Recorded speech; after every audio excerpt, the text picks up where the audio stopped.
So the previous diets that I talked about were either to just improve your overall health or to treat autoimmune conditions. This is really specific, okay? But I think the trick is that it's hard to tell if you even have a histamine intolerance. I realize that this video is partly just my own reactions to each diet at this point because I'm not as familiar with these diets. I was just really curious about it.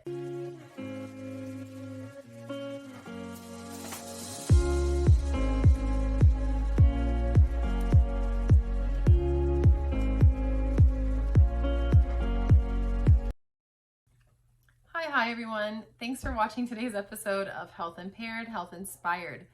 Today we're going to be continuing the series of diets and restrictions, and we're going to be talking a little bit more about a specific eating regimen that's called low histamine. So if you've watched my other videos so far in the series, I've covered AIP, which is otherwise known as autoimmune protocol or autoimmune paleo diet. I've talked about the paleo or Paleolithic diet, Whole30, and the GAPS diet, which was really kind of exotic in my opinion, but that is just me. I mean, that was an interesting one. Today we're going to be talking about the low histamine diet. Like all of the diets I've talked about before, this is an elimination diet. So the idea is that you would take some things out of your diet and then see how you do. But this is specifically to treat histamine intolerance. So the previous diets that I talked about were either to just improve your overall health or to treat autoimmune conditions. This is really specific, okay? But I think the trick is that it's hard to tell if you even have a histamine intolerance. And the only reason that I am covering this diet is because when I was on like the AIP diet and some other autoimmune pages, this diet was recommended multiple times, whether to me or to other people. There are folks out there that swear by this diet and they say, listen, if you have autoimmune conditions, you may also have a histamine issue. If you're following AIP and you're still having problems, it's possible that you have this histamine issue. And I was just really curious about it. I did not act on that, but I researched it. So one thing that my research noted was that if you have a histamine intolerance, the cause isn't exactly known, but there could be certain genetic traits that make you more prone to this. So I would imagine, it didn't say in the article, but I would imagine maybe if you have the MTHFR gene, that maybe that makes you more prone to this. I don't actually know, but usually when we're talking about diets and genes, that one comes up a lot. So maybe do a little research on that. It's possible if you've had some genetic testing done that you already could know from the start that you want to try this diet.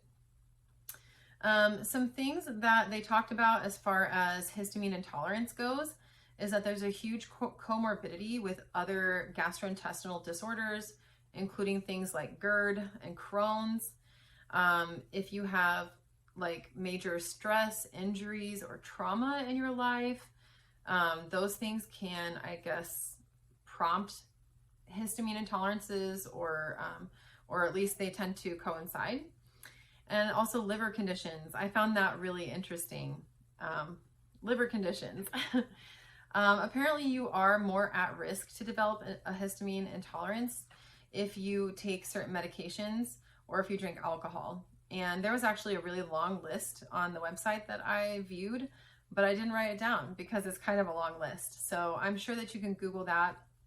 I will try to find that article again and post a link to it down in the description or the comments section. So please check that out if you're wanting to know more.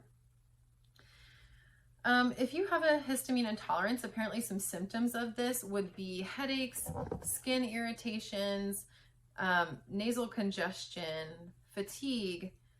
There's some gastrointestinal things such as diarrhea, nausea, vomiting. Menstrual trouble was on the list. I thought that was interesting. And then also hives, which I don't find surprising at all. I feel like nasal congestion and hives are both really common symptoms for people with histamine issues because those are sort of more like an allergic reaction symptom. So I suppose if you're having allergy type symptoms, it could be to these foods.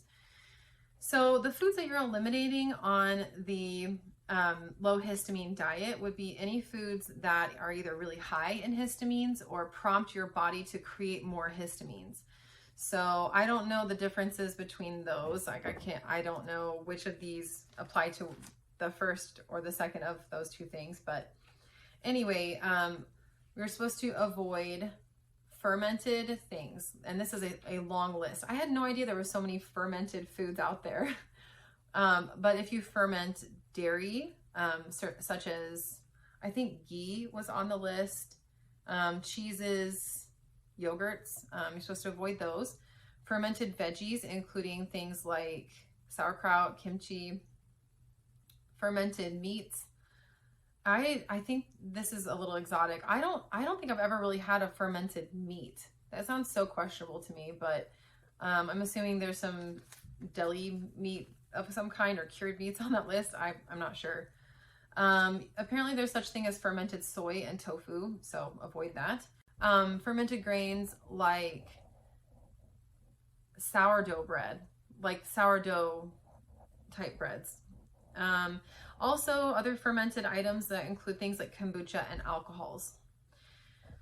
And then the list of things that are not fermented are as follows: tomatoes, including ketchup, eggplant, spinach, frozen, salted or canned fish like tuna.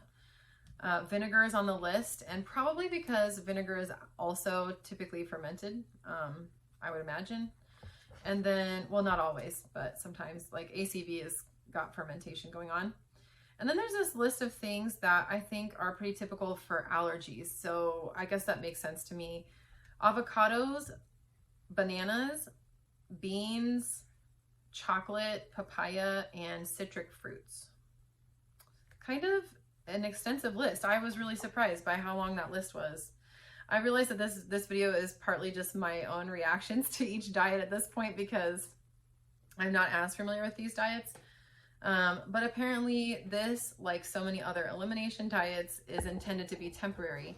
And then you can reintroduce foods one at a time to see exactly which ones you are sensitive to, which ones really bother you and give you those symptoms that I mentioned before.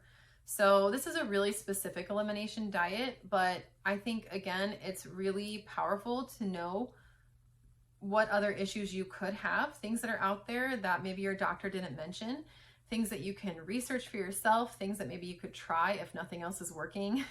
And again, it's just another tool in your tool belt. I hope that this has inspired you, and I hope that you are feeling less impaired. And if you liked this video, please click the like button and feel free to subscribe, and check out my site for more videos on different diets. I have a whole series that should be showing up there alongside this one. So again, thanks so much for watching.